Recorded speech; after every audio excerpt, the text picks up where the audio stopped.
Why the Reddit app is not working properly? Today we will discuss the complete details. Don't skip the video, watch the full video.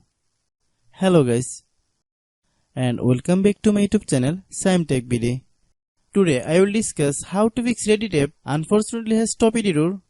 I have a request, if you are new to channel please subscribe and stay with us. Open settings. Open the date and time settings.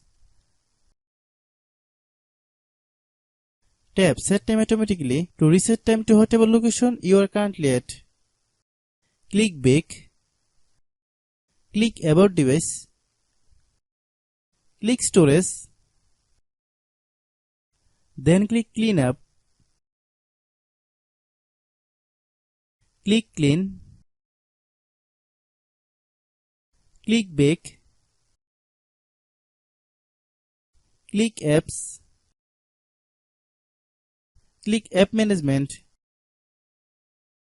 Find Reddit app.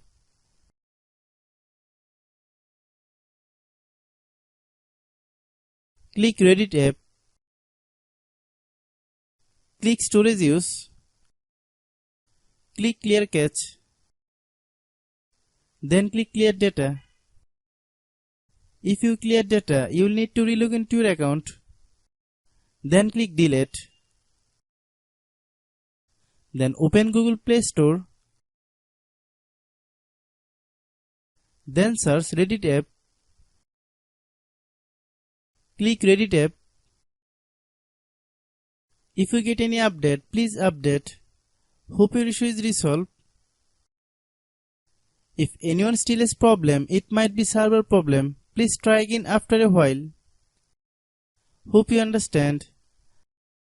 I have a request, if you are new to channel, please subscribe and stay with us. By watching my tutorial for more tech videos, you can subscribe.